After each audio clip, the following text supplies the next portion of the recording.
So anyway, welcome everyone to tonight's Extension Division event, which is a talk by Dr. John Mills. And I want to read the description that we sent out with this because it's so precise and condensed and clear. And it's, I think, perhaps a good sample of his writing. As you may hear me say again during my brief introduction, Dr. Mills is a prolific writer, and it's his own unique, of course, style. That is, he's a philosopher and a psychologist, and he weaves his way very readily and easily through various disciplines, raises all kinds of fascinating questions. And so just as a sample of some of his writing, I guess you did write this and send it to me, right? Although it is on the analyst's shame, although it is common to discuss the dynamics of a patient's shame, what is often not discussed is the analyst's shame, which remains secret and taboo. Doing so would reveal vulnerability and risk the judgment of others. It is the very thing we encourage in the consulting room. When shame is evoked in the analyst, it brings the analyst's own developmental history into the transference-countertransference matrix. It can affect praxis and the treatment frame, altering the course and boundaries of the therapeutic alliance. The intense emotions may be almost unbearable, partly because the analyst feels it would be inappropriate to share them with the patient. Mills discusses the shame he experienced when idealized by a child patient who felt deep shame about having been physically abused, which resonated with the analyst's own abuse history. The evoked feelings led to an intervention that was interactive and paternal, helping the patient to transcend his idealization of the analyst. Dr. Mills' background: John Mills, PsyD, PhD, ABPP, is a Canadian philosopher, psychoanalyst, and clinical psychologist. He's on the faculty of the Adelphi University postgraduate programs in psychoanalysis and psychotherapy, and is emeritus professor of psychology and psychoanalysis at the Adler Graduate Professional School in Toronto. Recipient of numerous awards for his scholarship, including 4 Gradiva Awards, he is the author and/or editor of 25 books. In 2015, he was given the Otto Weininger Memorial Award for Lifetime Achievement by the Canadian Psychological Association. He runs a mental health corporation in Ontario. John and I were speaking before and probably overheard by most people, since everybody was in the room, I believe, by the time we got to this. I met John 10 years ago, 2011, at the NAP Gradiva Award ceremony. I was the chair of the Gradiva committee at the time, and we awarded him the 2011 Gradiva Award. And I was asking him before which book it was, because there have been so many since 2011. And it was Origins on the Genesis of Psychic Reality, which, how to put it, it sort of blew me away when I read it. And I was so determined that this would be the winner. And I was really delighted when at the luncheon, John was there. I didn't anticipate that.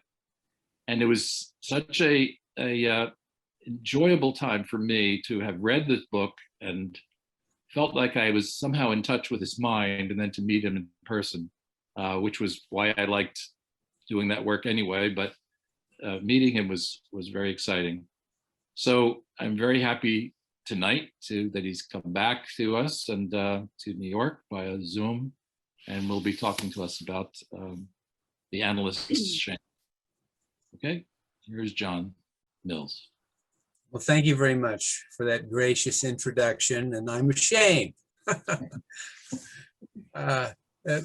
It obviously resonates with aspects of my life and my personality.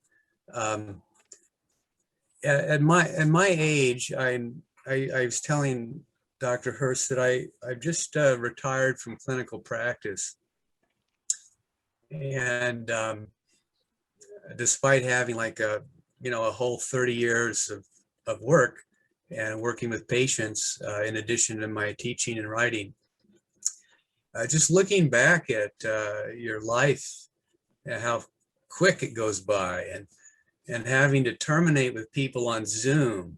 And it's, like termination during COVID, saying goodbye. I mean, these things have been incredible. So I'll probably end up writing some more about it. But the topic is in many ways relevant. And I decided I was going to start talking more about my personal life in my writing, like personal history. I've shied away from that for the most part, because maybe it's based upon my conditioning or my training, where open public disclosures about your personal life, your history, is something that I have been quite conservative about. But I mean, let's face it, we're in this profession for a reason. I mean, we're compelled to be here. And I would imagine that many of us are here because we've gone through horribly shameful things in our lives. And we're drawn to the profession as of a way of self-healing and helping others. But naively, I still remember when I went into graduate school thinking I just want to help people. It was like I was a kid. I was like just in my early 20s, right? Getting into graduate school and realizing that, I'm here because I'm fucked up. And then I have to deal with this. And naively, how my, unconsciously, these forces are always operative in our work. And over time, of course, I matured, as we all do. But I feel we should be talking more openly about our lives, but this is a personal matter, meaning how much do we want to reveal about ourselves? And it's actually an ethical issue as well. To what degree do we want to be talking about personal life histories in professional public space, without appearing incredibly exhibitionistic or narcissistic, or putting ourselves out there for our colleagues to judge us. But it occurred to me when I started writing a bit and thinking more about this topic of shame, that this seems to be one of the most important aspects or under discussed aspects of being human, let alone what it's like to bear witness to shame, whether it be in others or yourself. And so anyway, I felt like I wanted to talk about this openly. So I thought at first what I would do is talk a little bit about my reflections on shame in general, and then segue into, how this affects, the analyst and the patient. Then I'll take a little break and I'll take some questions from the audience. And then I'd like to present a case that gets into more specifics and details, of which then we can discuss as a group. So my thought is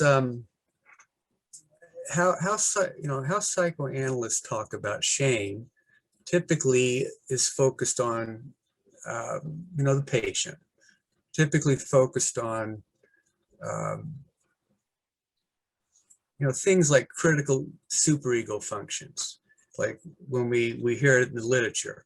Of course, our superego, so to speak, our sense of moral agency is conditioned on our group identifications and our idealizations or idealized imagos. And of course, this is based upon our relationship to others. And that's another aspect when we talk about shame, at least so far from what I'm looking at in the analytic literature. But we also talk about like mobilization of defenses and how this is designed to protect the self from, you know, perceived feelings of inadequacy or inferiority or, you know, vulnerability, worthlessness, things like this.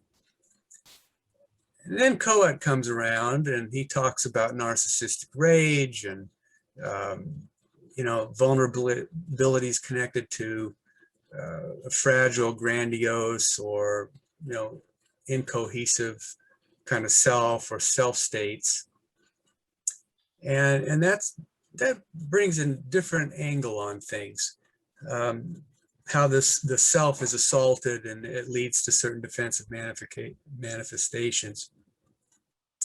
Some other focuses, though, are on the notion of dissociation. So when people start to experience intense emotions, they dissociate. Other aspects have to do with this feeling of hypocrisy that people are having to face when they realize they're acting in ways that are shameful, or having to face a notion of not being authentic, and how inauthenticity is really part of a shame dynamic or feeds into self-representations. And also how this can lead to like judgments around having a corrupt moral agency. And I can't think of a better example than, of course, well, not necessarily mine, but your ex-president. I mean, like the personification of a person who should be ashamed of themselves, but has no capacity for self-reflection in that way.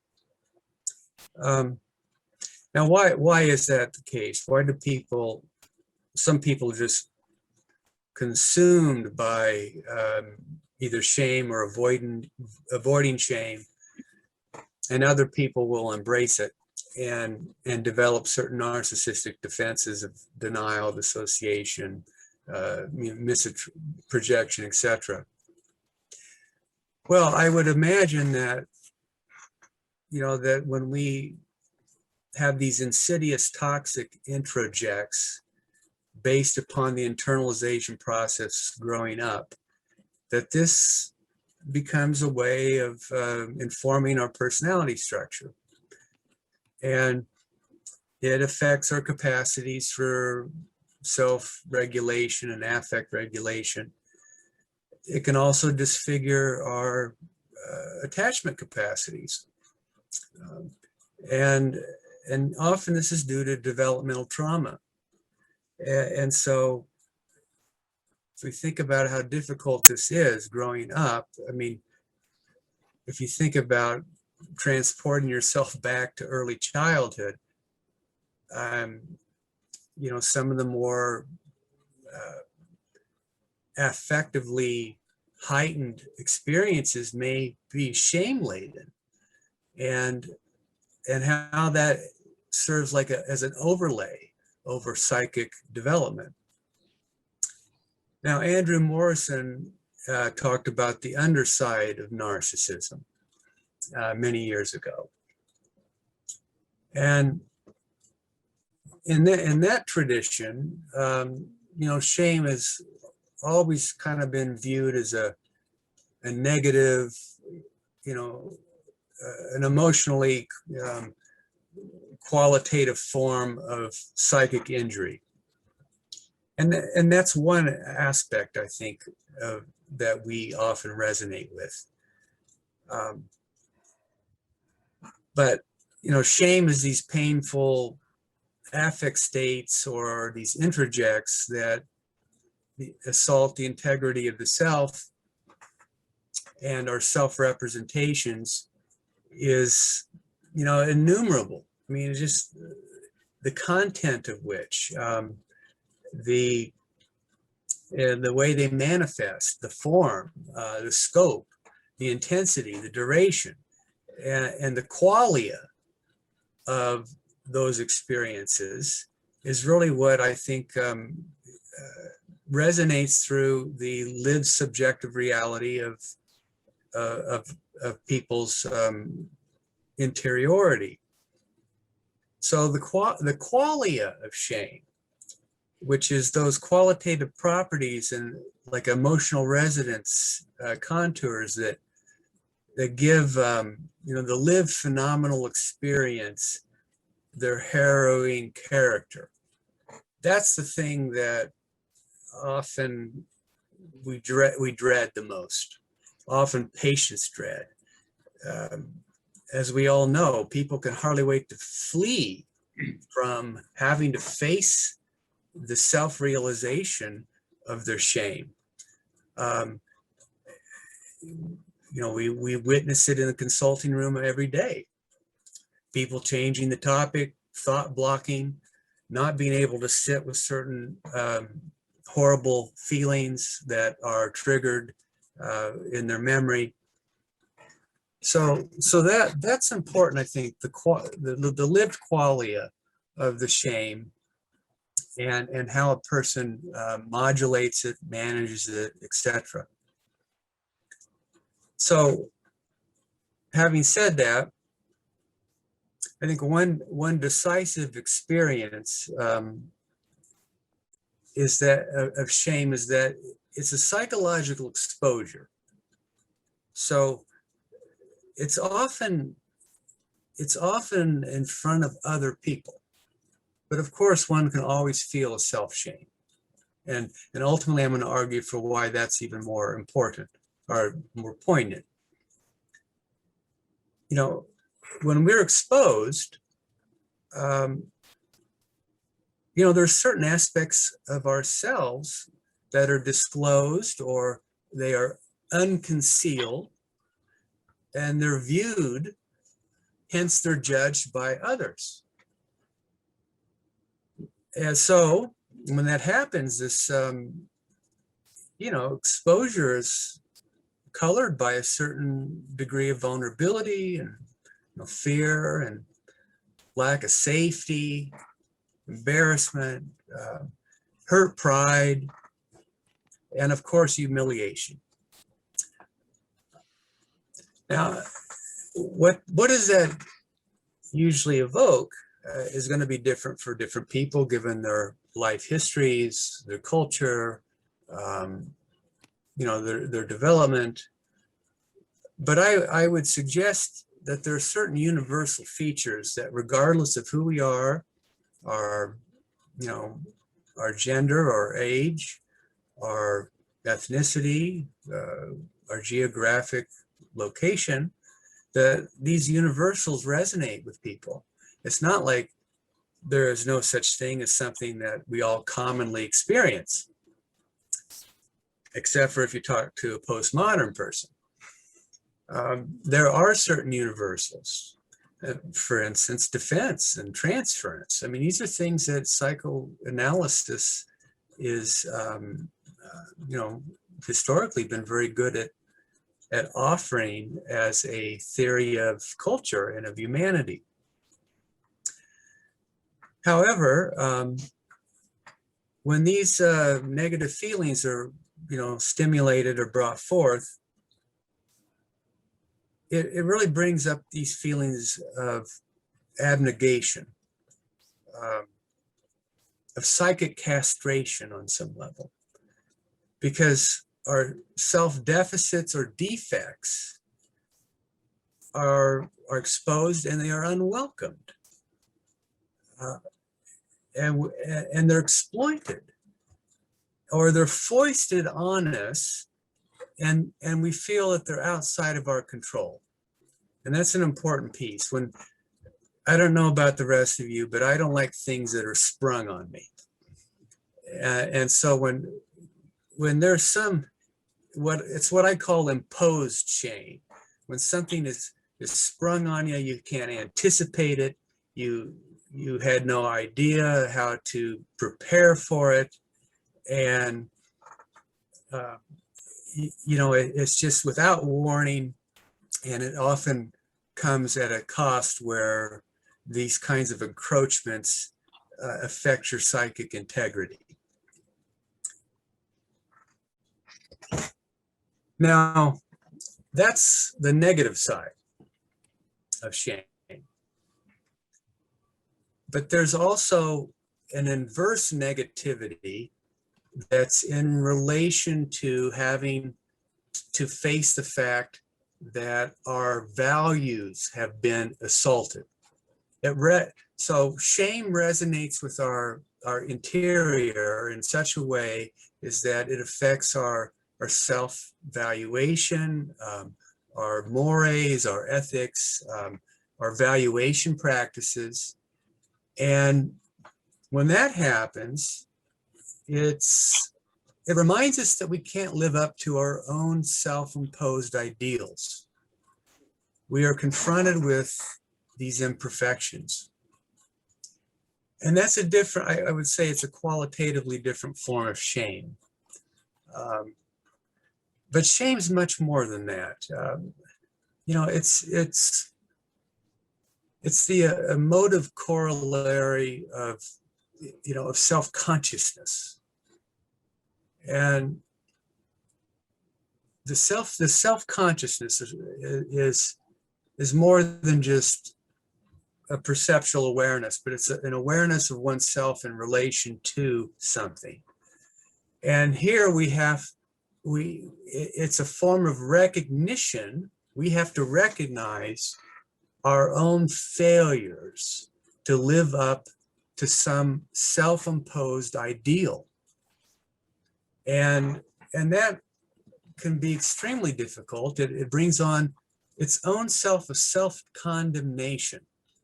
So it's not another person devaluing you, but it's now you devaluing you. You saying you didn't live up to what you stand for.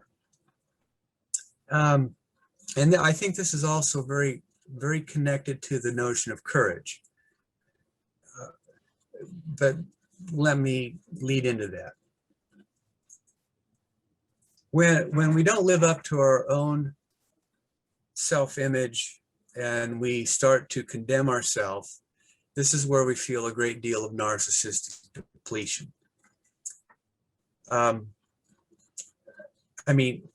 Despite the fact that, values, definitely our values just don't come out of a vacuum. They come from our internalization process. And so, this is based upon our identification with our parents, with our community, with society, with culture, and so forth. And these are complex things. You just don't have a sense of self. You don't have a sense of identity. You don't have a sense of a moral self, an ego ideal, an ideal ego, without identifying with our social ontology that we're thrown into as infants. And usually it's, of course, the family, the parents, that dominate the scene, and that we will absorb our parents or our immediate familiar environment like a sponge. We can't help but not internalize our parents' values and what they've internalized from their own parents and the transgenerational stream. So these are very complex, overdetermined unconscious processes.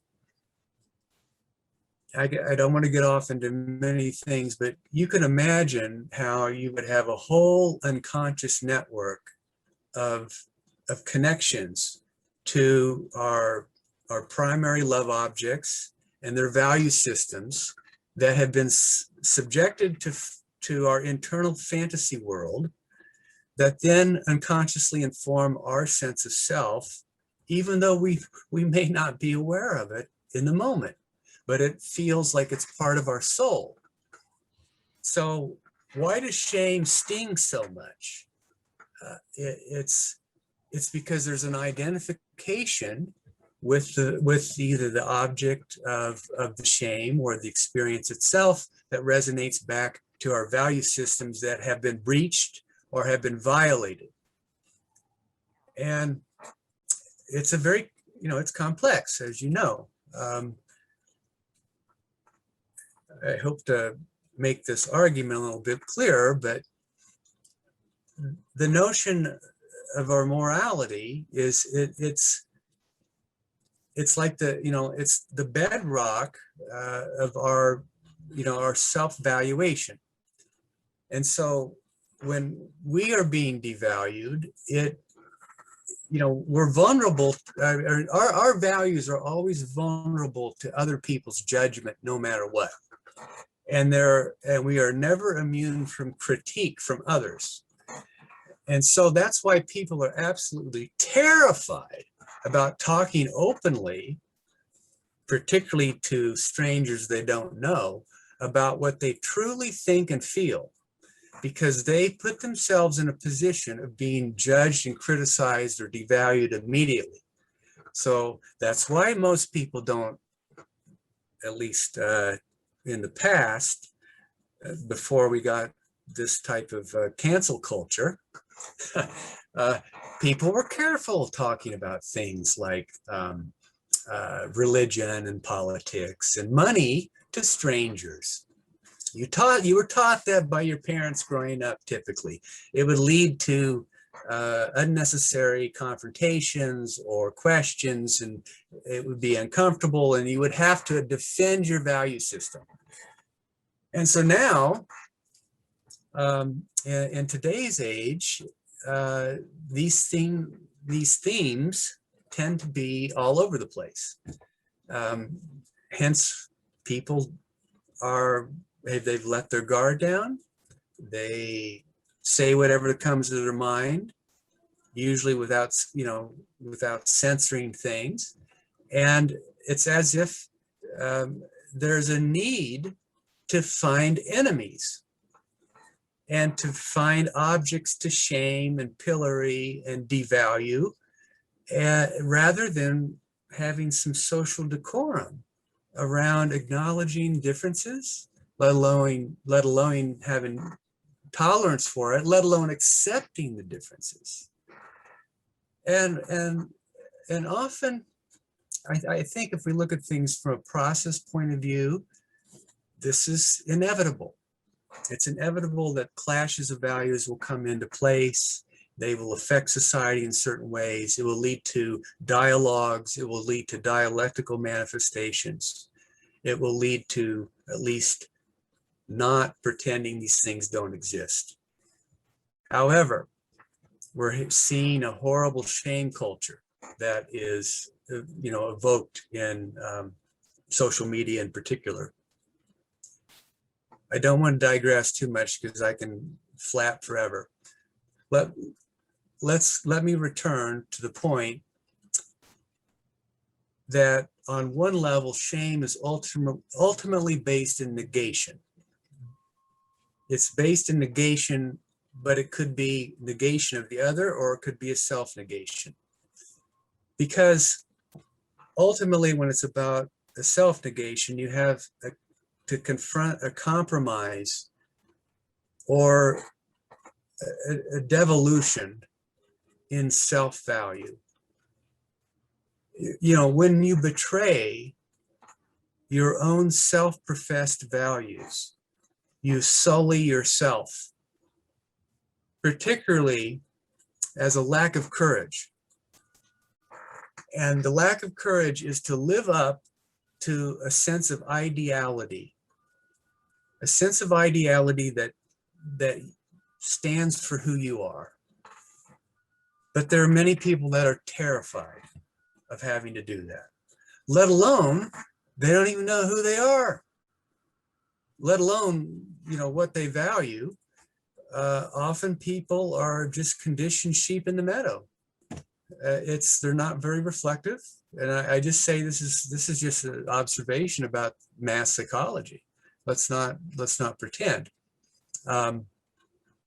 However, there are many people that have a very rigid identification with their value systems to such a degree that anyone who assaults that notion is cause for aggression. And so when you start thinking about shame and how it's connected to many different types of primal emotions, or our drives, our pulsional desire. I mean, these things are very much fuel the motivations for why people behave. So shame is not to be a drowning man any longer. I mean, it certainly, in my opinion, surpasses the notion of guilt. And it's on the same, people are more, at least in my practice, people are more talking about their hate and their rage and shame and trauma than how guilty they felt by doing this or that. And maybe that's a reflection of just the people that come into my practice. Maybe it's a reflection of our generation or our time, or maybe social differences given I'm in Canada. So these are complex backdrops to the topic.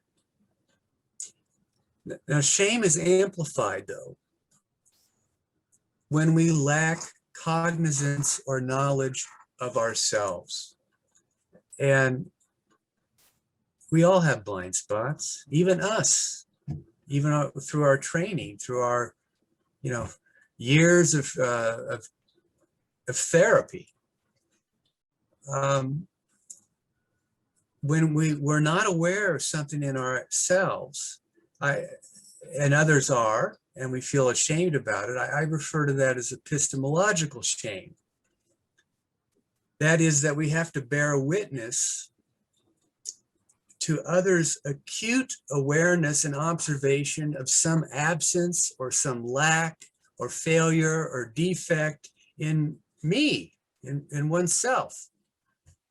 And this is more intense, of course, more intense when others see our weaknesses.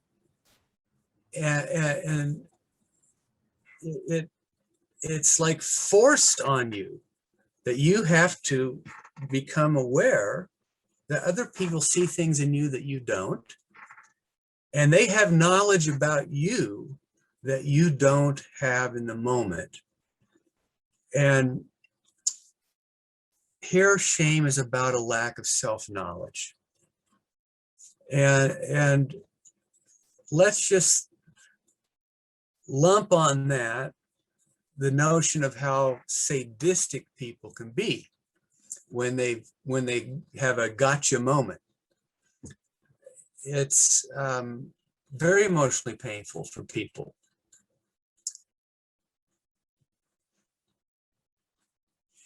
Now, ironically, when we're feeling shame because we have to bear witness to someone else's epistemology into us that we don't have, it mobilizes more defenses. And so what are typical defenses? It could be of narcissistic rage in response. It could be a denial, a dissociation. It could be avoidance. It could be running away like mad because you just don't want to have to face the aggressivity of the other. But ironically, this is the very thing, precisely the very type of thing that the analytic arrangement is all about. That we're there to bear witness to our client, our patient, our analysand's shame. And yet, we're also the one who's supposed to know. We're in the position of, being one to, to who knows. This is the master discourse. Now, I won't get into all my personal training years. However, I'll tell you, I went through 10 years of analytic treatment with 3 different analysts. And, some were just love to be these sadistic kind of Bionian interpretation machines as the one who knows. Lumping one insult after another through these interpretations onto me. And, I'm at different ages in my life too, my 20s, my 30s, my 40s. And so by the time I get to my 40s, I'm not going to put up with that kind of bullshit anymore. This is a power differential. This is a hegemony that you think that you got some, you're getting off on this power trip here. And it's not simply about the transference. No, it's not simply about my projections. I mean, it's the very way of relatedness that's going down here. And that's why I became much more relational in my approach to, to seeing patients. I want to be treated like, like I will treat people like I want to be treated, and it felt much more natural. And with that whole relational turn, it felt welcoming for me to find my way in there. But just to back up, first analyst was trained by Beyond. Second was a Cohusian, self-psychologist. My third trained with Winnicott and Kahn and Anna Freud. And so different experiences. And we take away different things from these. But I don't want to badmouth my analysts. I got a great deal out of it.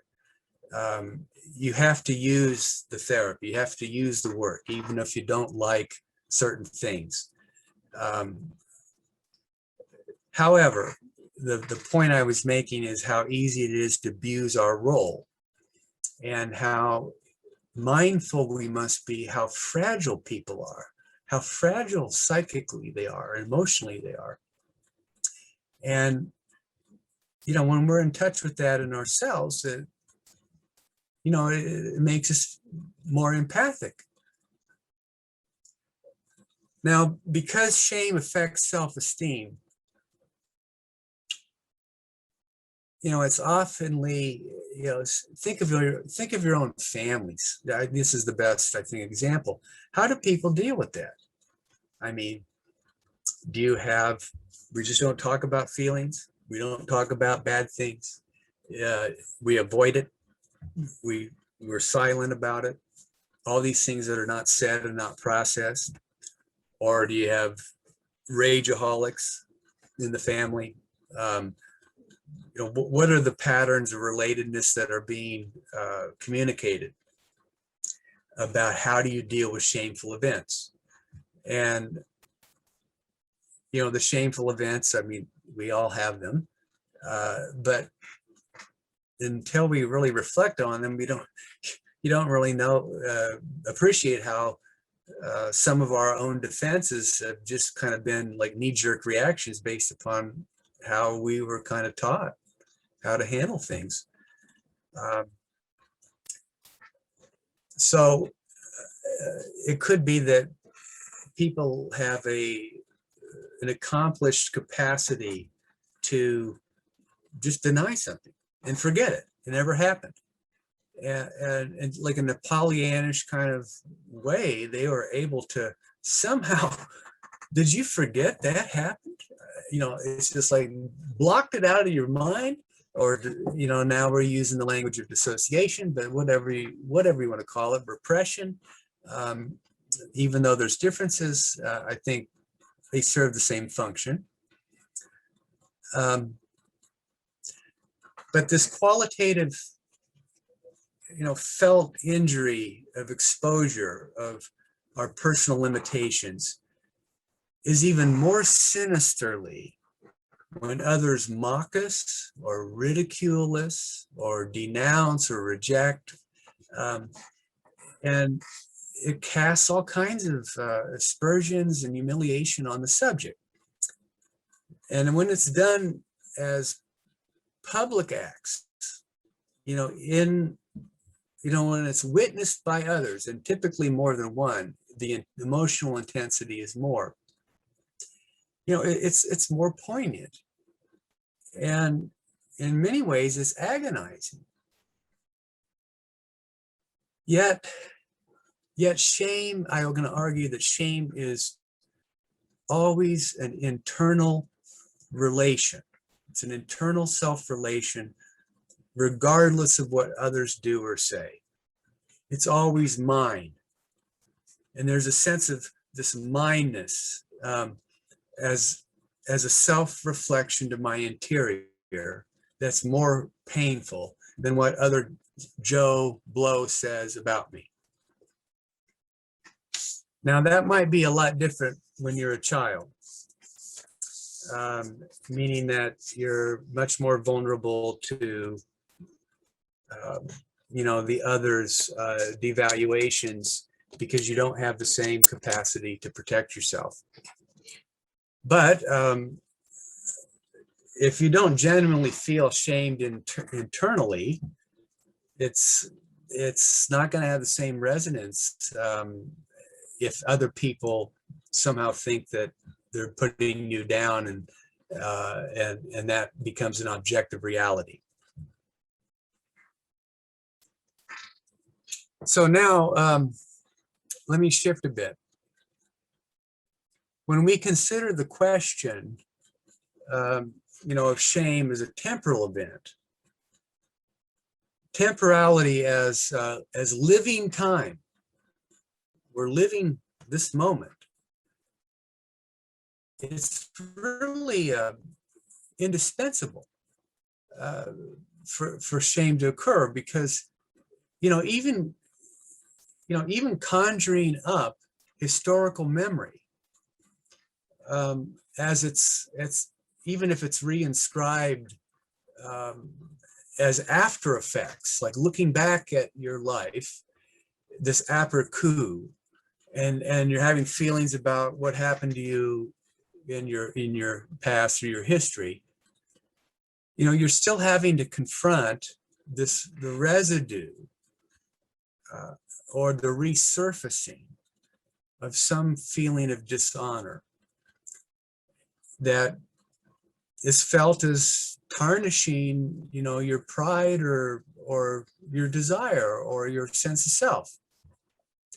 So even theoretically, even if you've worked through your traumas, your shame, your past, and they don't have the same emotional immediacy that they did when you were like when you were living the moment, and you're no longer reliving the intensity, it still has this resonance in us.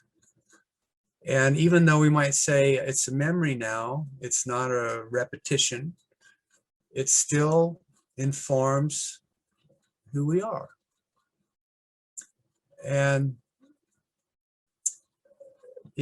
despite the fact that the shame is memorialized in the psyche, and I use that term, I think there's a memorialization process that's like in our body, that's in our affective states, that is in our sentient way of feeling our life, our world, our relatedness to others, that's not always cognitive or mediated by reason.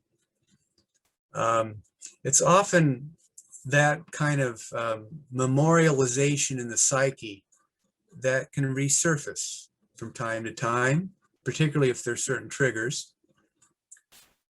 but they're engraved as like negative mnemonic traces or semiotic, marks that have been left. And the reminders and the remainders of these, the recollections of these earlier vulnerabilities and negative things. How do you purge that? Well, when you're self-conscious, when you're aware of it, you really just can't purge it anymore. You just have to reassess it. You have to revisit it with a different psychic attitude. But it doesn't mean that it's gone away.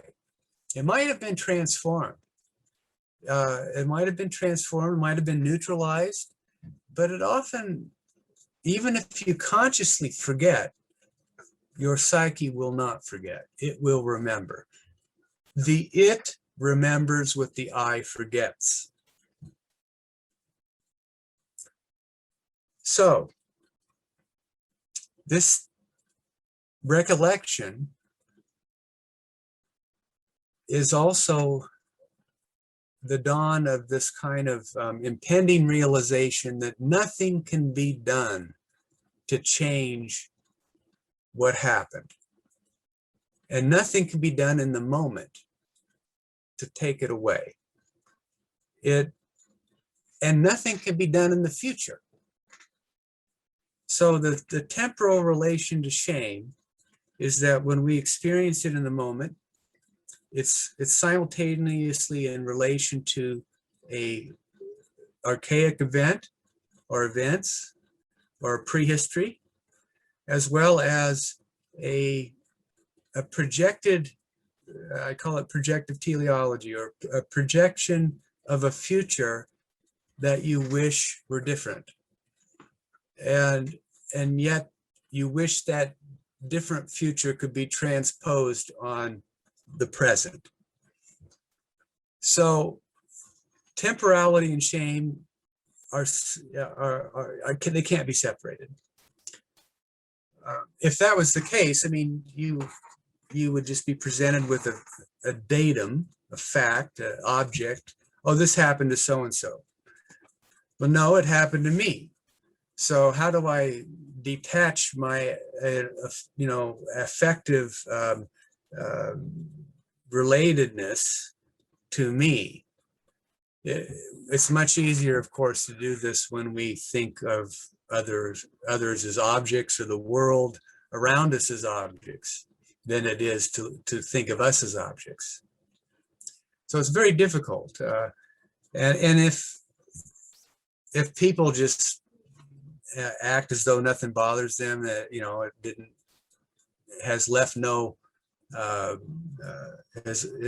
trace, has left no scar tissue, then I'm sure we will be the first to be alerted to how a defense is operating in the moment. It's like Freud's famous paper on negation. When someone offers a spontaneous denial that something isn't something, when there was no question about it, it almost immediately alerts us to how negation is working as a way of protecting the psyche. So, what do we do with that? When the past can't be changed, there's nothing that's going to, in the future, that can remediate this. We just have to, accept the fact that these things happened and they're related to these archaic events that have left their wake. It must be merely accepted. We have to accept it. It has to be subsumed in our developmental history. And when we're forced to bear witness to our own imperfections, our own shame, even if they're forgotten momentarily, all we can really do is mourn. And that's very important, I think, very important psychic process to mourn. What happened, what didn't happen, the notion of not only what was present, but what was lacking, what was absent. And in many ways, this tells us how the notion of ideality, of the ego ideal, is simply an illusion. We cannot live up to our own ideals. So let me wrap up a little bit before I open it up for discussion. And let me first by saying that what I've been free associating to here to some degree is that these are what I, like in philosophy, we call them ontological conditions. They are like universal structures or processes that in this context of shame, that apply to everyone. And this includes the clinical practitioner. I mean, we are not far removed from this at all. I mean, we're part of the whole game. So what's often not discussed is our feelings of shame in the consulting room, about our lives, about what we bring to bear in our work with our patients. And this this can open up a great deal of anxiety.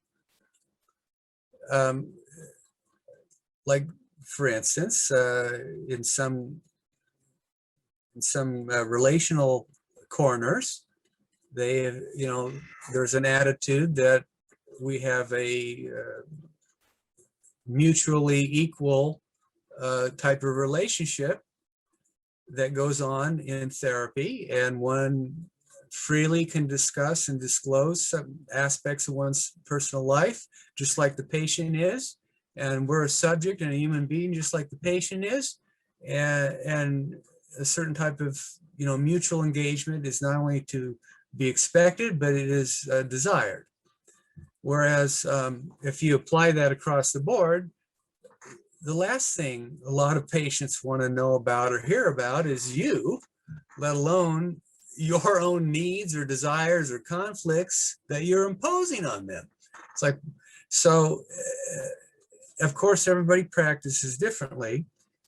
So I don't mean to make any broad strokes about that, but we do need to be mindful of, on what level are we experiencing shame? To what level does that affect our relation, our treatment, the frame, the mode of discourse, the types of interventions that we make, the types of disclosures. Now, when you bring that into another context, the context that we're talking about here, where we're talking among professionals as colleagues, and you're talking about your own experiences, whether it be in the consulting room or your own life history, now we have another element of self-consciousness, and that is it mobilizes other anxieties, other concerns, other fears, whether or not I'm going to be judged by my peers, whether or not I'm going to be torn to pieces, like walking in the lion's den, by me thinking, maybe naively, that I just am being honest in professional space. And I want to tell you about some of my work. However, we all know who, at least maybe we haven't all known, but I've been around enough to see how people can be torn to pieces by our so-called friendly colleagues. And it's also interesting when you have a competition among psychoanalytic schools. So you have one school that has, contempt, let's use a nice term, for the other school or another school. And it happens all the time. It's just, and psychoanalytic gossip, I mean, it's based upon our identifications too. So this is whatever, this is my truth, this is my dogma, this is my identifications, and it's very tribal at times. And this is why, analysts love to gossip. I mean, it's part of the profession, I think. However, this is part of it. We have to take risks. We have to know when to have some courage to be honest.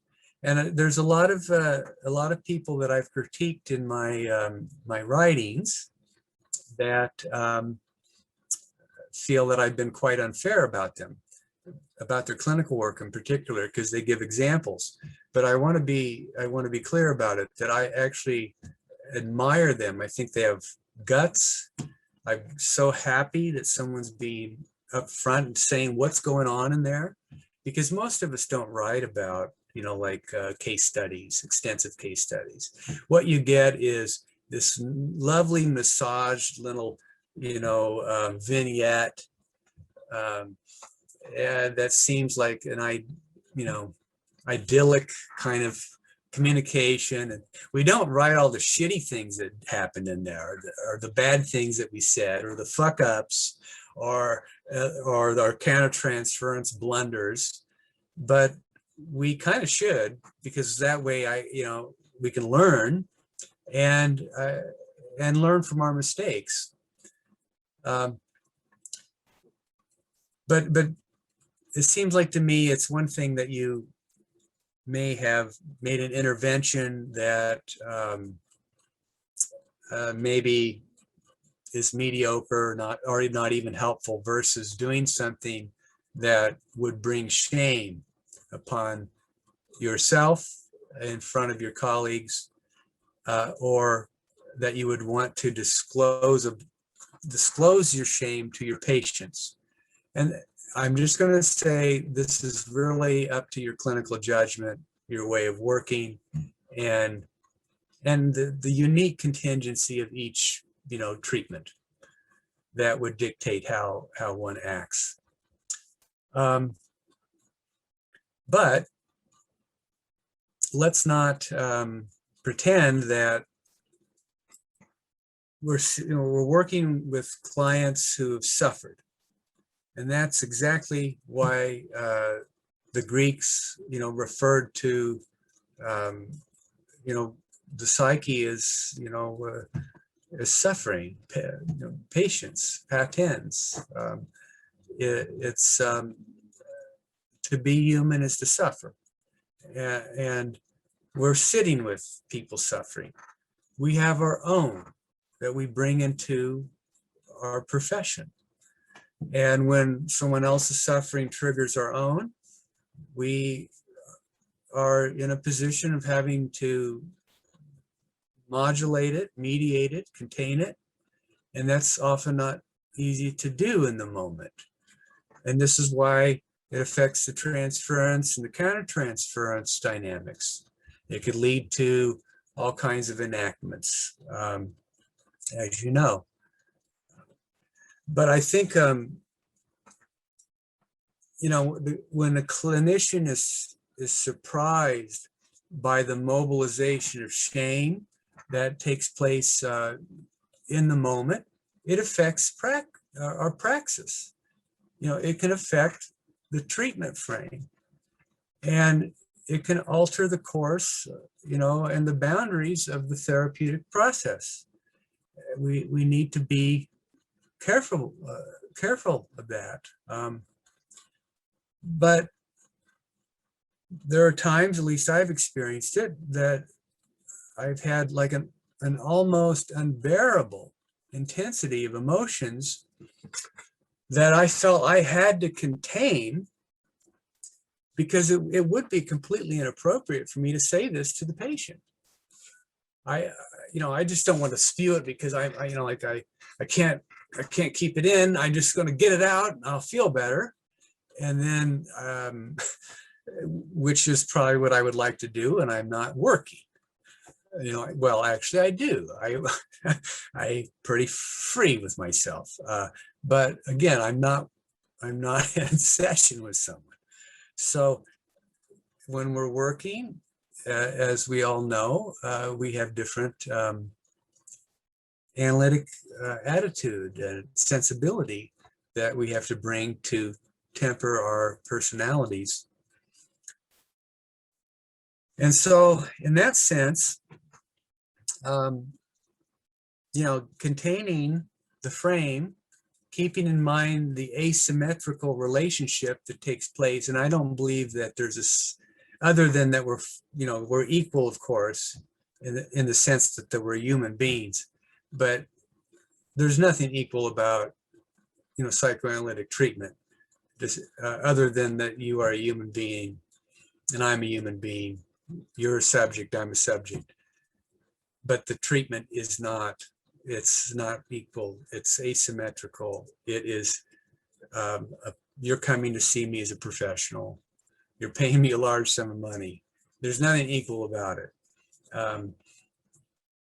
So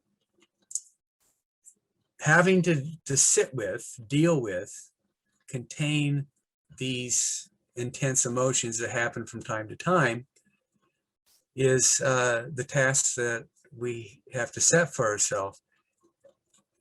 And ironically, by definition, it's the very thing that we expect our patients not to do. We expect them to observe the ethic of honesty. I want you to tell me whatever comes into your mind without censoring it. I want you to be completely honest. I want you to explore all that shitty pain and tell me about it. And I'll sit with you and we'll go down that road together.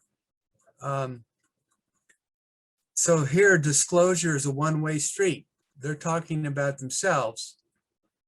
And the very beginning of the treatment is set up, it's artificial. I mean, no one ever acts this way in real life. You come in and you have a ritual. You lay down on your couch over here and you've kind of taught them what the ropes are, the expectations, the rules, and they say, oh, okay, yeah, that's fine. Or there's a negotiation or a challenge around it. They don't want to be on a couch. They want to sit over there. They want to look at you.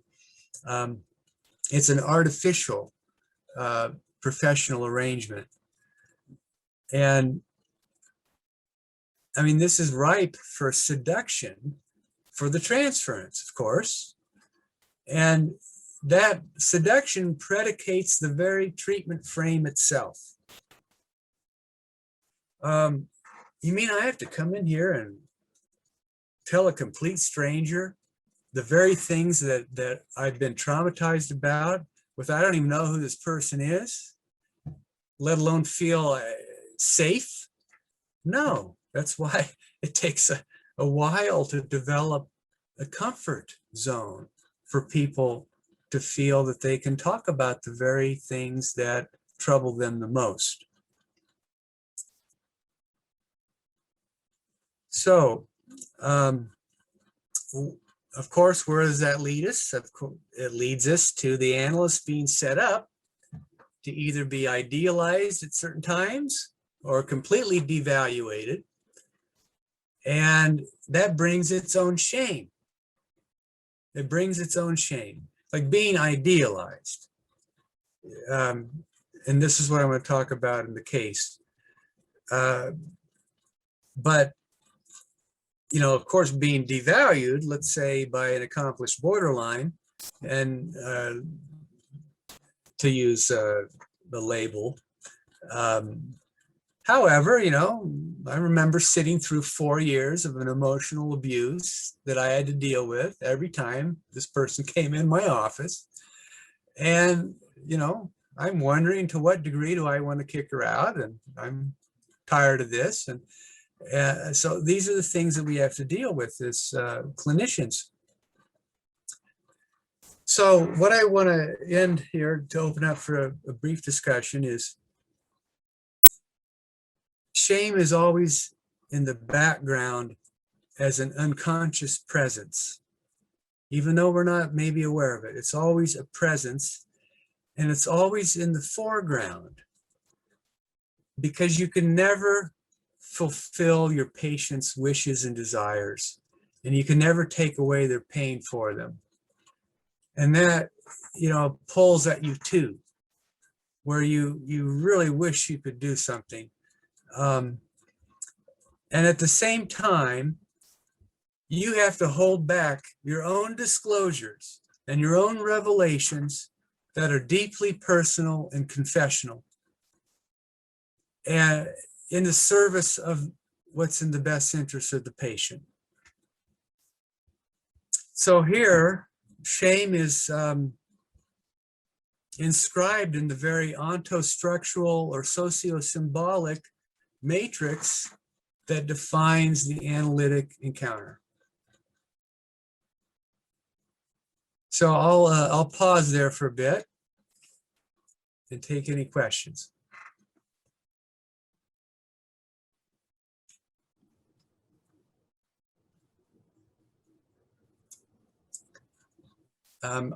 Should I let the moderator, or should I just say, go ahead, Mary? Or...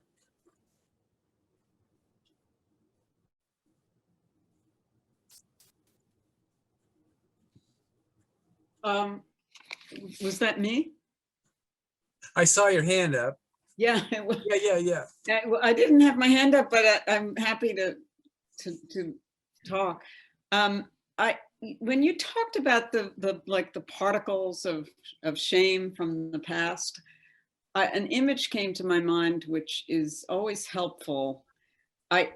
Not always helpful, because it just came to my mind originally right now, is that it's like when you bake a cake and you don't get all the dry ingredients in with the wet ingredients, and then you might bite into the cake that's not really cake, it's not batter.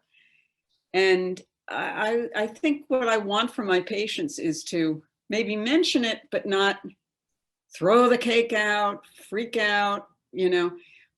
I think that's part of like what you were describing, just integrating it, seeing it that it's not really integrated, but it doesn't have to be the end of a productive life. Mm-hmm. Mm-hmm. So it was really good hearing you. Thanks. Nice metaphor. Yeah. Thanks.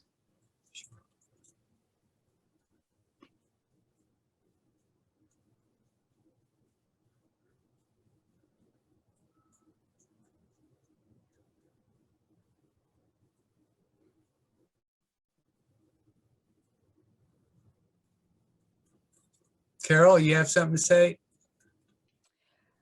Oh, I did see that illumination. I am thinking of some things that you talked about, especially, so if the analyst shame, you have self-awareness and you have the ability, because of that awareness, to understand it and how it may be, or how it may come about, or that you experience it in the countertransference with a patient.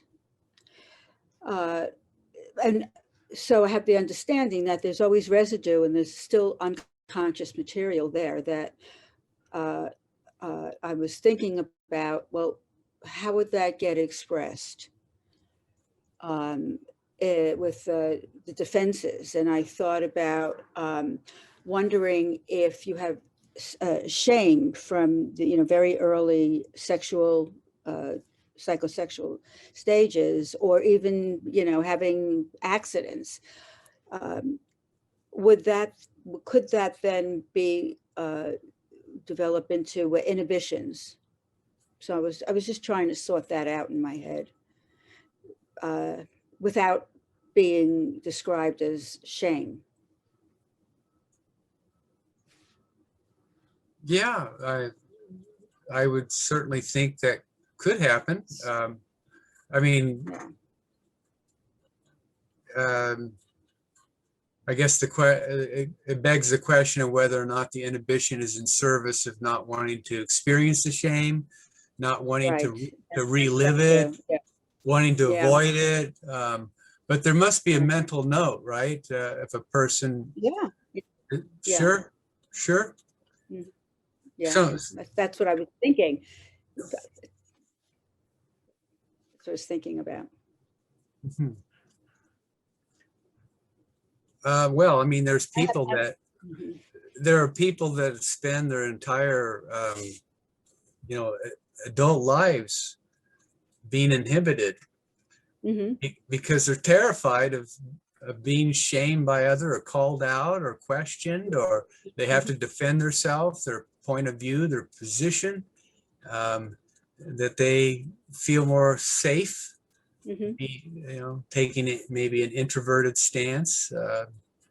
And then there are those who are just the opposite, who just kind of like blindly become these extroverted, bombastic, personalities that just blab and don't think. And, and that might be a compensatory defense against having to accept, knowledge that they've done something, foolish. Yeah. Thank you. Sure. Lynn? You just have to unmute yourself there.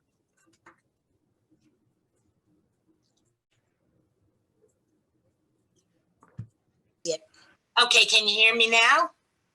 Okay, so I like the last points that you were making, because you kind of were saying that the whole enterprise of psychoanalysis is a source of shame for the patient and the analyst.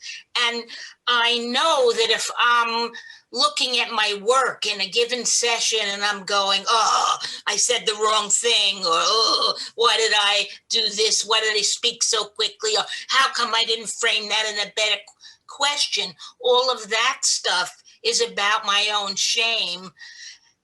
Maybe the patient doesn't know that. I know that. And then, of course, if you're unkind at all to the patient, you cause him to have shame.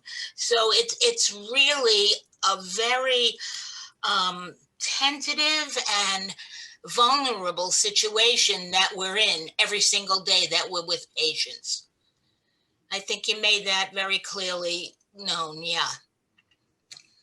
Well, you made it more forceful, so thank you. That's me. The way you put it, it's like, geez, I think you're right, but gosh, it doesn't feel like that's what happens in every session. Not every session, but with difficult patients, or patients that are not free to express what they're embarrassed about, or you don't know where you're treading in some way. Yeah. Well put. Well, maybe I should continue then, and we'll see if it stimulates any more dialogue. Oh, I'm sorry. Yeah, Leonis? Yes, thank you. You have made many wonderful points, and a couple of things I'm trying to sort out in my head is, it seems that some of shame is unavoidable, but some of shame is excessive, or can be excessive, or ongoing. I can think of shameful events that take place in one's life, especially in earliest parts of one's life, in their environment, parents, associates, friends. But then there can also be situations where it seems to be never ending. For instance, somebody could have a speech impediment, or could have a physical characteristic in terms of height, weight, or whatever, or color of skin that never leaves them. And that becomes an ongoing situation where one can feel shame whether there is nothing there to be shamed about. So there's a subjective kind of experience of, as you put it, in this illusionary ego ideal that doesn't exist. But then there is the objective part that is imposed upon somebody to feel shame, where shame should not even be present. So it seems, I'm just thinking out loud right now in terms of these different points of view and experience of one's or the other person's shame. Yeah, I mean, absolutely what you said. What do we do with things that we're just not in control of? I mean, my mother wanted me to wear a toupee when I was going bald. And I said, no, I'm taking a razor to my head. And I did this 30 some years ago before it became a fashion statement. And I decided I want to live my life authentically. I don't want to act in ways that have to appease other people's expectations of how they think I should live my life according to their values. But there's a lot of people that are just, of course, unconscious about these things. They're enslaved by other people's value systems and expectations, and if you don't get on board, then you're not going to be accepted, let alone loved. And it's a complex issue about identity formation and self-esteem and personal development. And in the end, there's not a lot one can do about one's genetics. And I just accept it. But your points were well taken. How do you negotiate these things? What compromises do you have? Are you willing to make? And no one can escape shame. I mean, because no one's perfect. I just finding, I think, a way of feeling more at home with yourself, even if,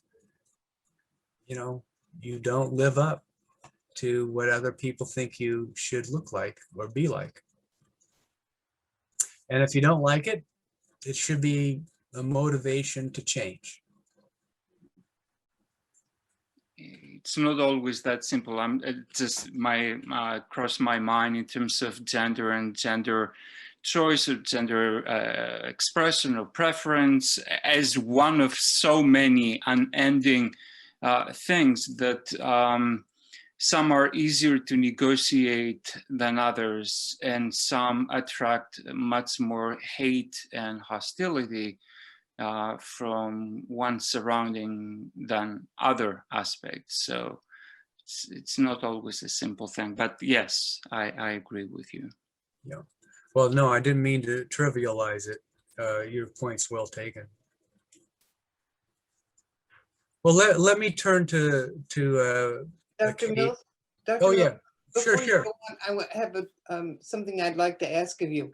I'm really struck by this distinction you made at the beginning of your talk between the shame that comes as a shock and is imposed on us, and the difference between our self criticism and self-shame. And I'd like to hear more about it, and also how you might treat the two things differently with a patient. That's a big question. I know. I'm sorry. Well, when people spring things on me, I usually have developed my own way of keeping my pie hole shut and listen and gather my my wits about me. And I'm talking about in terms of a session. And I take my time before I respond, rather than just knee-jerk reaction. because I'm often thinking there's a projective identification process going on here. I need to metabolize what's happening, and I don't want to do something or say something, even if I feel devalued, and let it play out. So that's kind of my general style in the consulting room. In terms of self-imposed shame,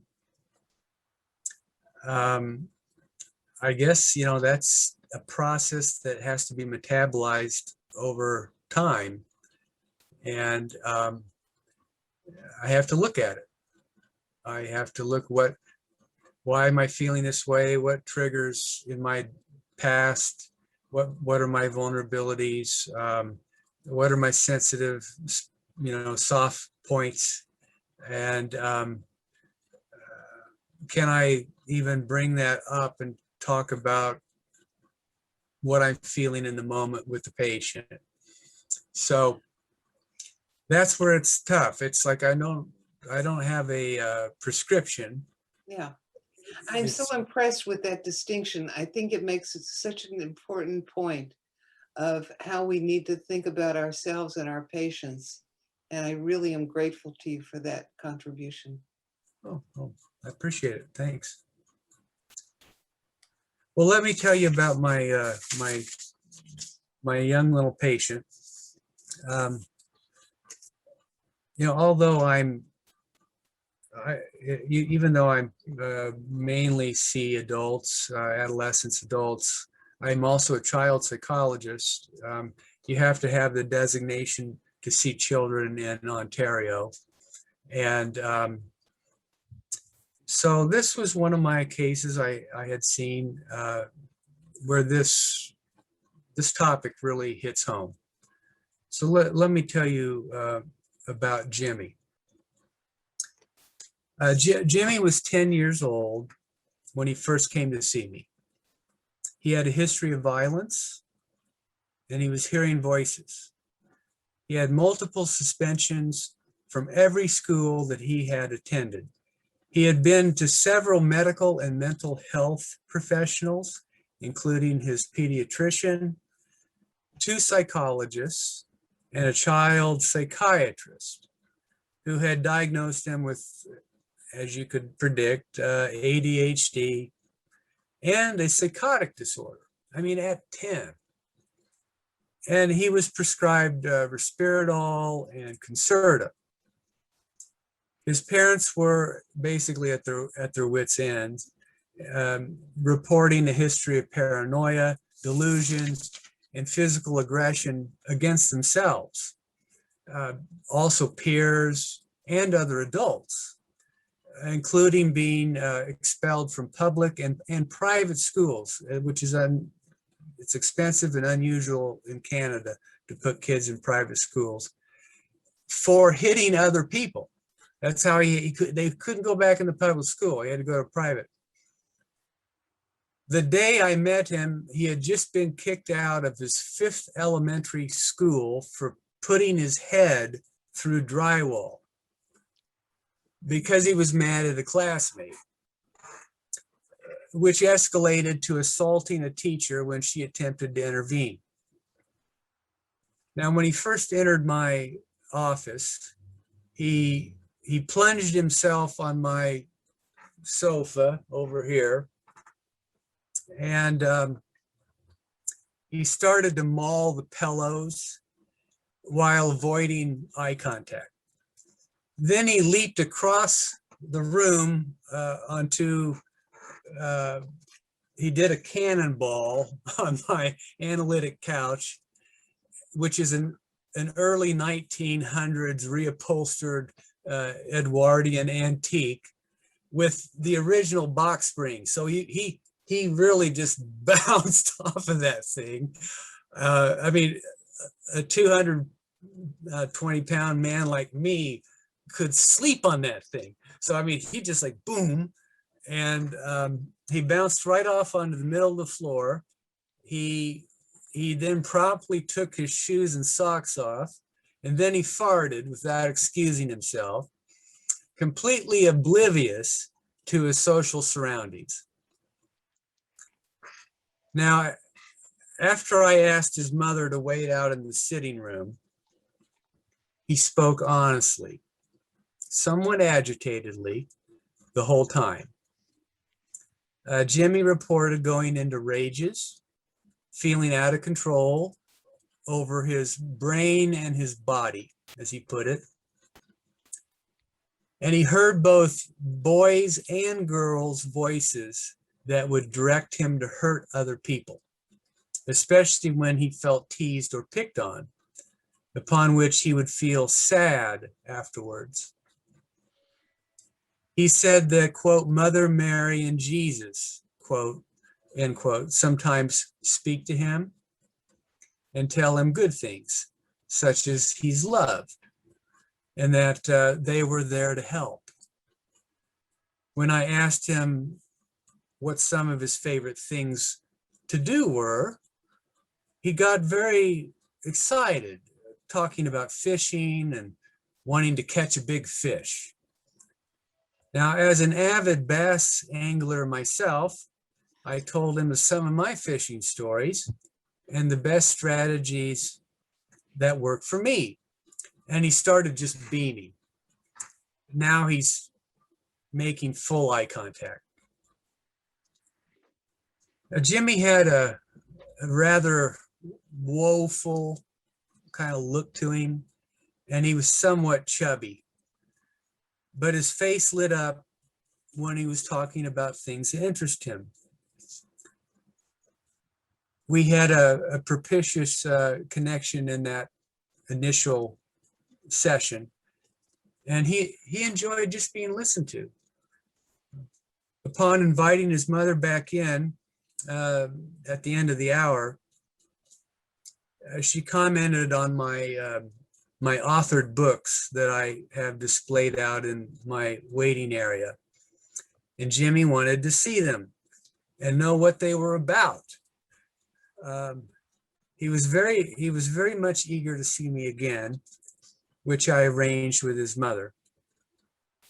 Now, during our second session, he entered my office and he immediately verbalized that he wanted to be an author like me. After encouraging him to tell me more about his newfound interest, I asked him to tell me a story he may wish to write about. Without being told to do so, he sat on the edge of my analytic couch and he looked at me rather perplexedly, saying, I don't know what to say. Well, what comes to mind? Say anything that pops into your thoughts. That's a good place to start, I replied. Jimmy went on to talk about a boy who is sad because he is picked on and teased, but also angry for being hit. After encouraging him to expand on his narrative and talk about the feelings of the protagonist, I asked him if he could relate to his character in the story and if anything like that ever happened to him. Now, upon this query, he disclosed that his father sometimes hits him as a form of discipline, such as being slapped in the mouth or in the face when he talks back. He also reported being angry at his mother for not stopping it, but also expressed ambivalent feelings about his father because now he was getting special time with him, unlike in the past. He was perspicacious enough to connect his anger at his parents for why he took his aggression out on other children and teachers at school since the age of 5, including beating up his older sister, initiating fury toward his parents, and needing to be restrained at home and school due to uncontrollable rages. I felt it was prudent for me to acquire more facts before making any decision regarding child protection matters under the law. Instead, I empathized with Jimmy and asked about him and how I could help. So like, I'm not the kind of person just immediately run to the cops or call the children's aid. I have to get the scoop here. So I asked him, how can I help here? I suggested that I meet with his mother to make sure that any physical discipline at home would promptly stop without making the matter worse with his father. And he was happy with that plan of action. My concern about Jimmy having an underlying psychotic process was due to him reportedly hearing voices since kindergarten and unprecedented acts of violence in childhood, such as throwing chairs at students, beating up classmates, and attacking family members. But all of this would make sense due to his father's abuse, as well as attachment pathology based in accruing developmental trauma. I decided the best course of action was to work with the family rather than involve the child protection agency governing my jurisdiction. This was because the physical discipline was not current or ongoing.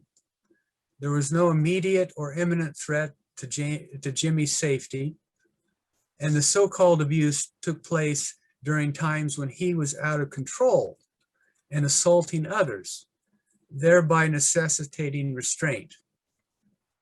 Instead, I coached the parents on the parameters of the law, my legal responsibility, and the need to stop any form of physical discipline, persuasively educating them on how to be sensitive to his emotional disruptions and how not to exacerbate the situation when he appeared out of control. This seemed to work and was also welcome news to Jimmy, who felt I had restored a balance in the family dynamic while protecting him at the same time. The seeds for an idealized transference had already been incubating, but it had intensified after he told me about the sundry incidents of being bullied at school and in various settings away from his family without their awareness, many of which he did not disclose either because he did not trust them to protect him or remedy the situation, feared being blamed or ridiculed for causing the conflict, and felt they were impotent to do anything about the incidents. He had recounted many emotionally painful and shameful experiences he had, perpetrated by boys at school during team sports and while away at summer camp.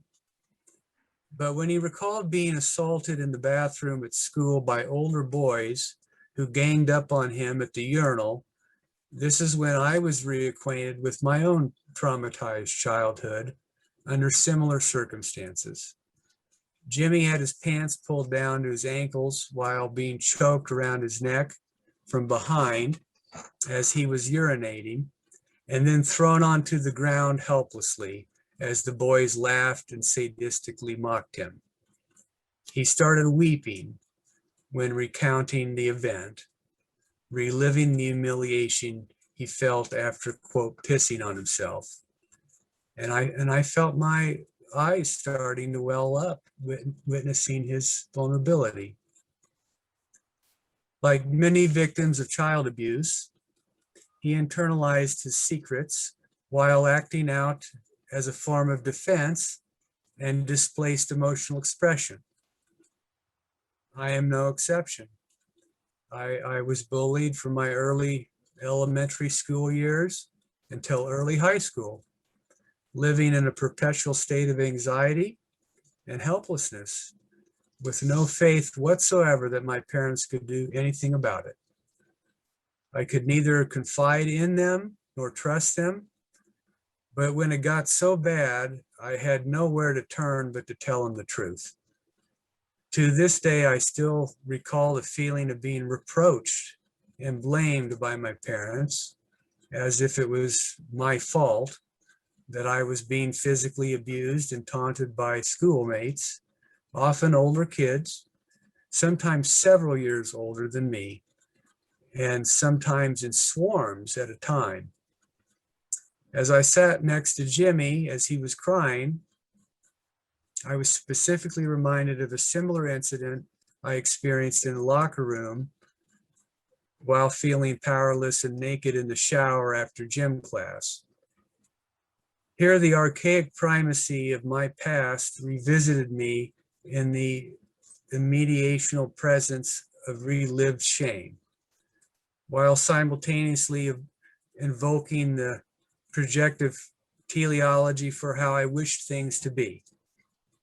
Even now, after putting these words to paper, there persists this lingering aftermath of shame, both in what had happened to me as a child, as well as contempt I experienced for my parents, including writing about it openly in professional public space. The identificatory mortification of such exposure to my little patient's helplessness, shame, and derision led to the reverberation of my own countertransference, yet one that led to a turn in the therapy. When appealing to my father's help or advice during times of desperation, he was often insipid and just incompetent.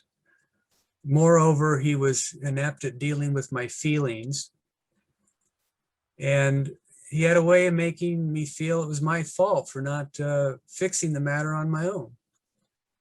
My mother was equally invalidating and frankly useless. Neither seemed adept at understanding my emotional vulnerability, nor doing anything to protect me. I understood Jimmy's pain very intimately.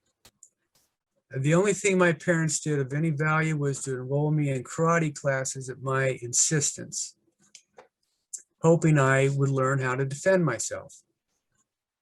When Jimmy was expressing his sense of anxiety, hopelessness, and fear of future abuse, I could not help but ask myself, what did I wish my father would have done to help me?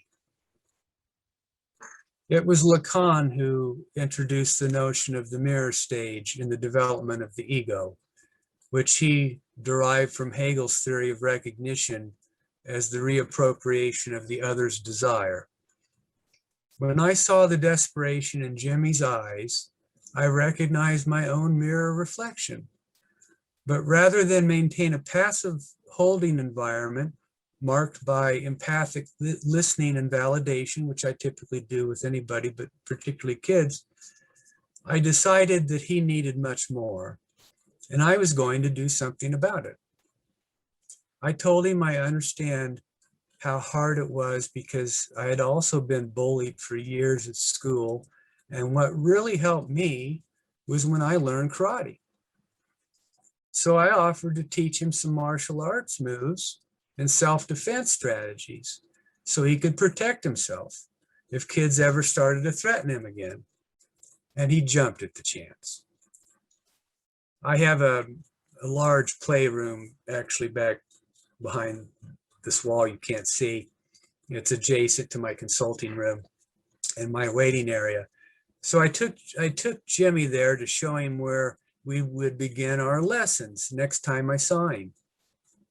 That room also contains a small storeroom, which I had opened to show him, where I store all my trophies that I had won in martial arts competitions and tournaments when I was a national competitor as a young man, having earned my black belt in Taekwondo.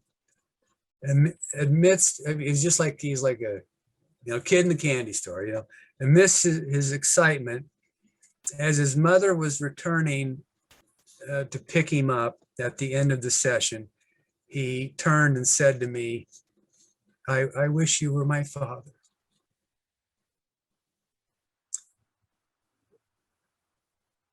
This comment not only brought on an almost unbearable shame, it also conjured up my own conflicted dynamics in relationship to my own trauma, as well as profound disappointments with my parents' failures as parents. But over the course of treatment, I'd become more comfortable in adopting the role of being a better father to Jimmy, despite being uncomfortable with my heightened idealization. It was Winnicott who referred to therapy as play, which involves a certain degree of precariousness between two psychic realities that can at times appear quite magical in the development of mutual intimacy within a secure relationship.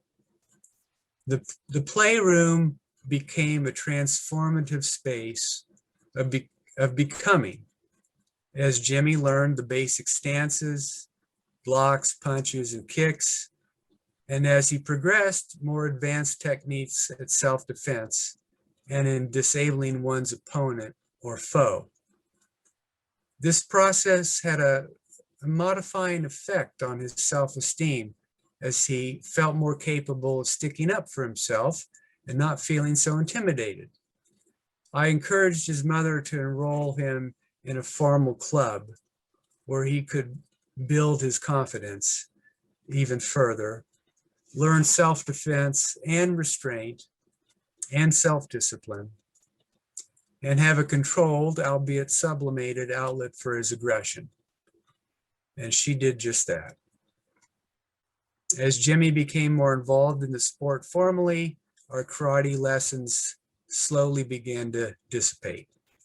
Instead, we focused on other matters, pursuing other interests, convincing his parents to stop dispensing his antipsychotic medication led to a complete remission of voices, which were likely more egocentric in nature and connected to his fantasy life in reaction to internal conflict that was more commensurate with his developmental age.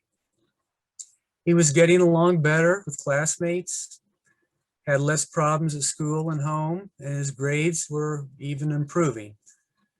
He was also spending more quality time with his father, and they even went fishing together at my suggestion. I started to teach him the guitar, and he practiced throughout the week, eager to show me his progress. He also developed an interest in conducting magic tricks. He would demonstrate his acts for me and eventually started performing at his school talent show in the local public library. As he gained new friends and excelled in his endeavors, after 2 years of therapy, it was inevitably time to end. And with a big hug. This process was also transformative for me, as I felt I could allow myself to indulge in my own fantasy of being a better father with diminished shame, as well as welcome forgiveness for inadequacies any parent is condemned to make by virtue of our own imperfections. In the end, I believe that we both benefited without shame.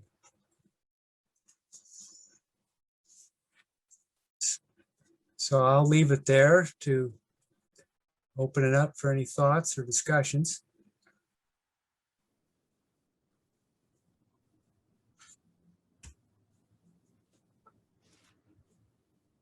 Thank you, Jacqueline.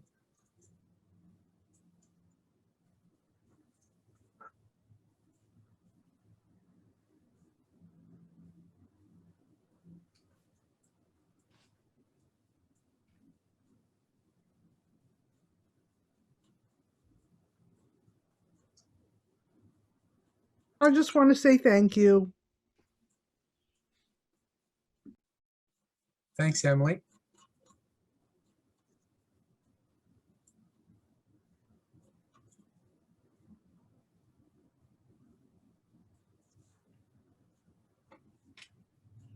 Well, it's not your typical analytic case, but I felt it did drive home the point. You know,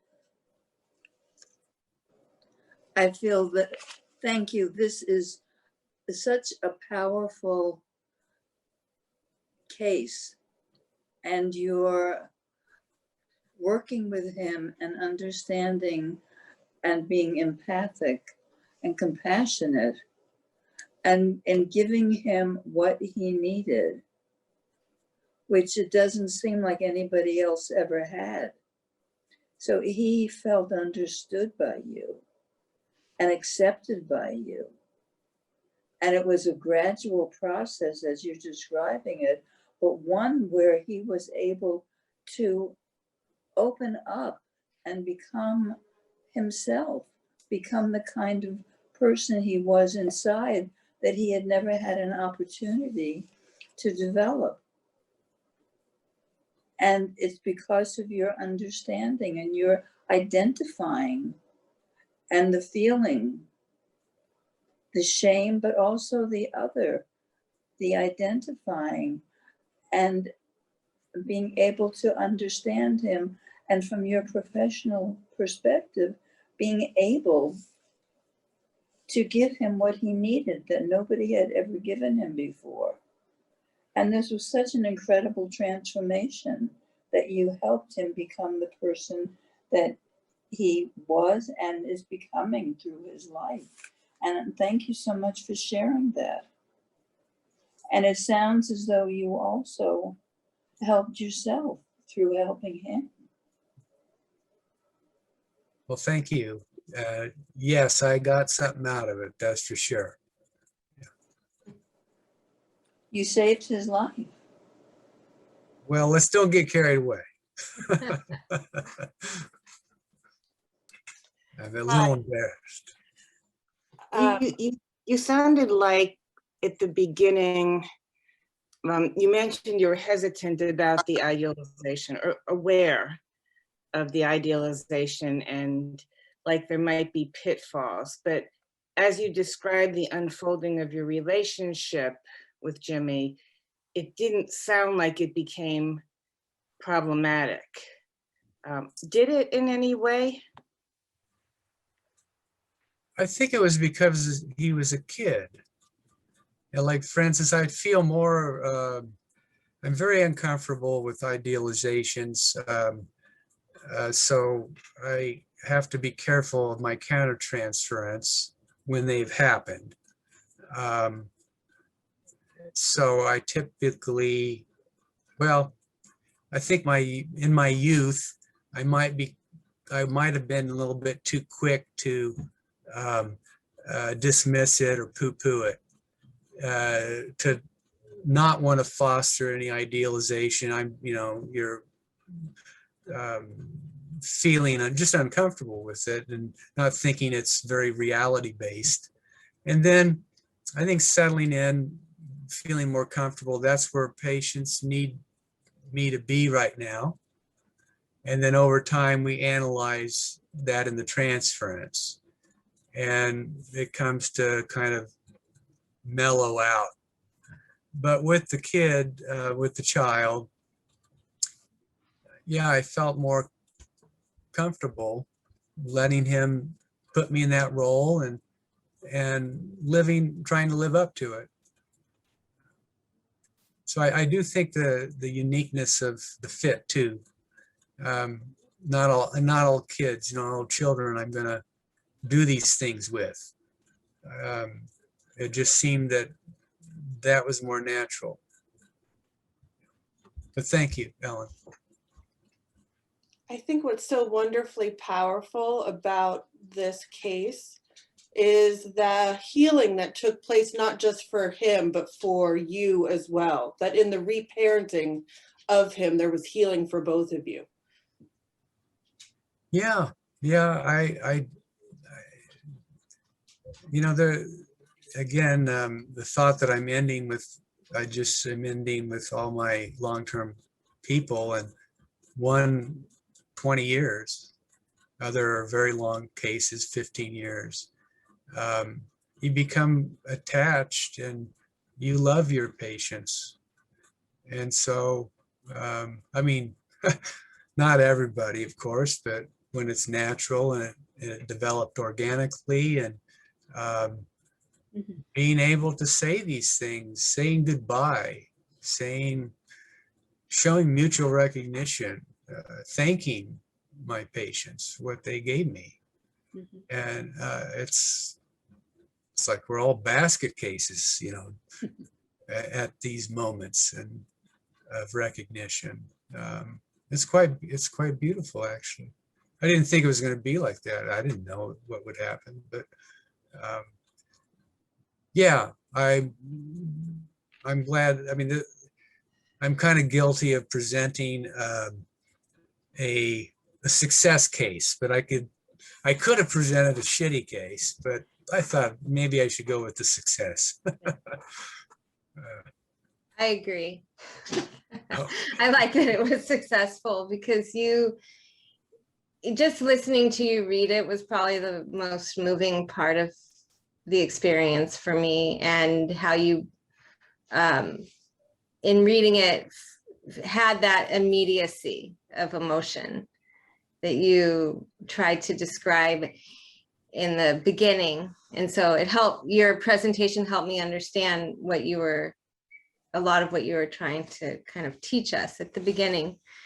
And I just thought the case that you presented was also a testament to like intuition, you know, like I'm not going to go teach kids karate now, but I'm going to follow my intuition with, you know, where you were able to like find this, something that needed to be met in him, you know, because he still has a father too, you know, so there's a lot I'm sure you had to figure out with all that, but in terms of noticing and following your intuition, in seeing what might fit for him, you found in you, and that was really beautiful.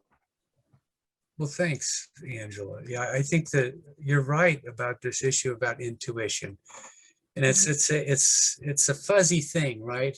How do we know? You know, what's our intuition going to lead? It could lead down a dead road. But it seemed like maybe there were these unconscious communications that were resonating with us both, and that felt like that's what needed to happen. Yeah, but thank you. Thank you. I was wondering if I could make a comment. Can you hear me? Yeah. Hi, Amy. Hi. I loved your presentation.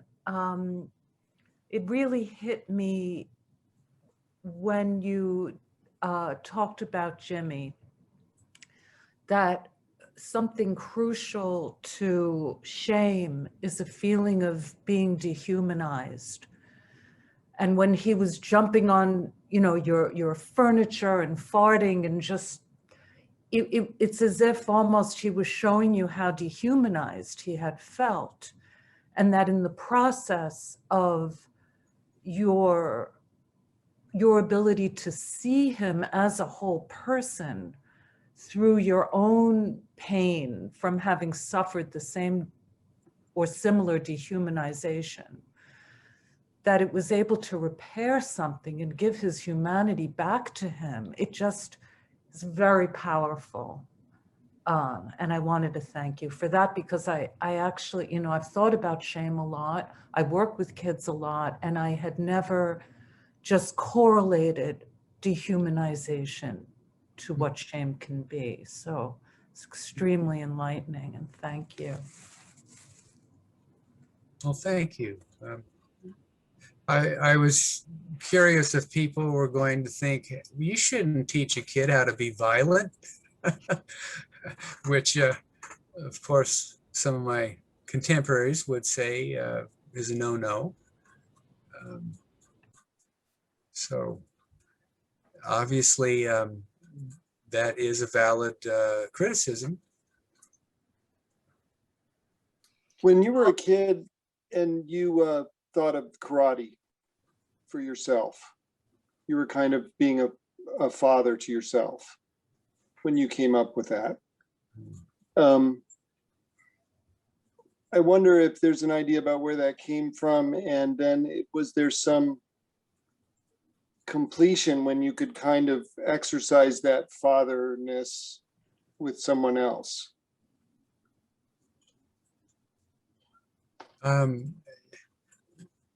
Yeah, well, you from a personal point of view, you've asked a question that put me immediately in touch with my youth. That one of the movies that I loved to watch every week was Kung Fu. Mm-hmm. And so you have David Carradine as, you know, as a Shaolin master, and a man of peace, but also a man of being able to protect himself and live an authentic life. And I think that's probably where it came from. Me wanting to learn how to take care of myself, and completion. Yeah, I think, Tim, you're right, that there was something that was I wouldn't say resolved, but I would say something very rewarding happened.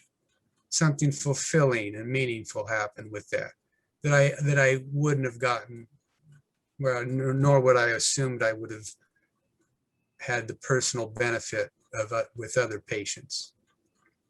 Yeah. It's interesting that Cain is also like kind of supremely, I don't want to say in control, sort of in control of his emotions. Sort of untouchable in a way, you know, like safe, really safe. He was really safe. And an idealized picture of a human being that we know doesn't exist. Mm-hmm. Yeah. Thanks. That was great. Thank you. My pleasure. How was closure? How was closure with Timmy? Yeah, it was a natural ending. It was, you know, like how kids don't, when kids feel good, you know, they don't want to stick around. I mean, 2 years was a long time for a boy who had a hard time focusing, concentrating. He's very active. So it was a naturally gradual ending. And I think, you know, he wanted to learn the guitar, and, you know, I played, and, you know, so it moved into, from aggression to a more of a poetic and aesthetic sensibility, and kind of preparing him for like what high school kids get into, right? And yeah, it felt like that's where it needed to go. Yeah. I'm going to have to break in because we have actually reached our ending, just about. So thank you very much, John, for an excellent time tonight. It's really, really very thought-provoking and very moving. And thank you to everyone who's come and participated and enjoyed this.